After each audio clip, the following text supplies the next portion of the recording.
H.G. Wells's novel appeared in all kinds of different forms. And on the cover of each novel was a different version of the time machine. I mean, look at this one. Guy looks like he's riding a broomstick. But George's version still remains the classic. And after Bob and his friends rebuilt it, it appeared in the strangest and the most respected places. Magazine and computer ads, even a messenger service, is named after her. And two very fine television series featured the time machine. In Search Of was one. The director was such a fan of the time machine that he created a magnificent segment complete with an H.G. Wells lookalike. The man playing H.G. Wells was not an actor, but an assistant editor at the Landsberg company who produced the series. They projected film on his face to show the passing of time with the different periods in history. This segment was not based on H.G. Wells or his book, but instead was called Time and Space.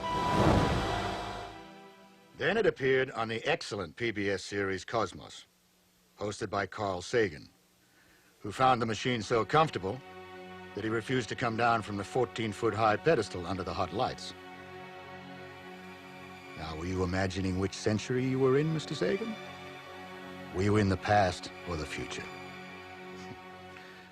Bob Burns and the crew were a little nervous that the machine might topple off the high pedestal, which of course it never did.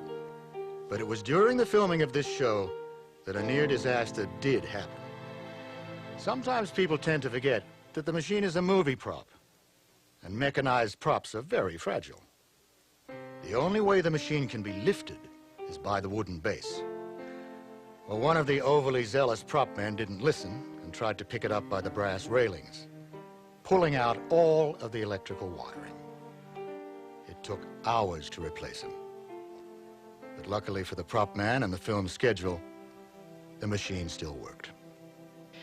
Some people have asked me in the past of where else has the time machine been since I've had it?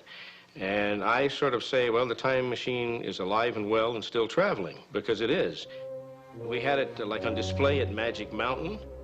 A genius named Mike Jetloff used it in a film called The Wizard of Speed and Time.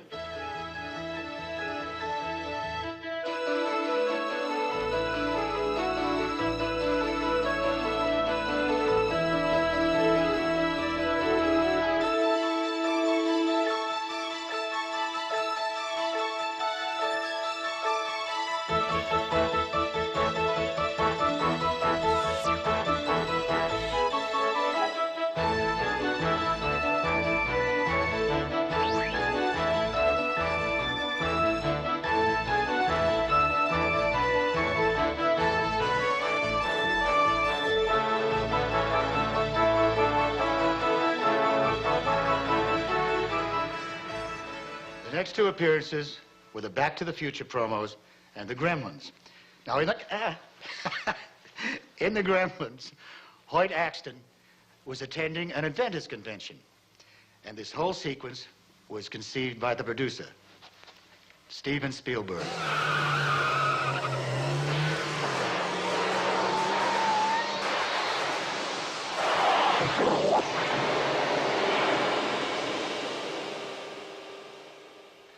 The most recent blockbuster in time travel was the Back to the Future trilogy with Christopher Lloyd and Michael J. Fox. They made a very exciting duo. But once again, the old time machine was called upon because Michael was comparing George's machine with his DeLorean time machine. Let's listen to Michael. Is there really such thing as a time machine we can just hop into? Roar off through the cosmic calendar in any direction? No. Well, not yet. Maybe next year. Maybe in 1,000 years. No one knows. But what if we have one? Right here and now. Just imagine all the amazing things that are waiting for us out there between all the ticks and tocks of time.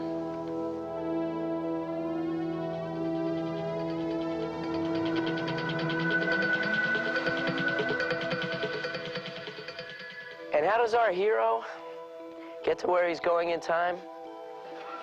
in this. The most fantastic, flashy, four-wheel time machine in the history of movies. One that might even make H.G. Wells green with envy. Something built today to recapture yesterday, or explore tomorrow, whichever you choose. Whether we use black holes someday, or machines, or whatever, you and I may have to wait a while before we can actually physically travel back and forth in time. But that's okay, because we already have another, easier way to visit any part of time we like, whenever we like. No, not inside this machine. Inside this one, the imagination.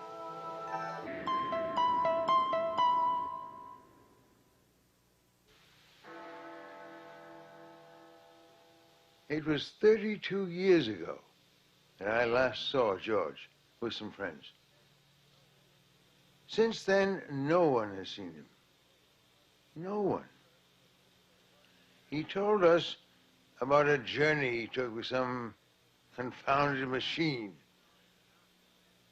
Even though I doubted it then, I feel sure now he is somewhere in time. It was those flowers that George gave Philby in the middle of winter. No botanist I showed them to could explain their existence. And that little machine, I tried to rationalize its disappearance as being a trick. But if you knew George as I knew him, he was an inventor, not a magician. And I fear his invention has trapped him in time.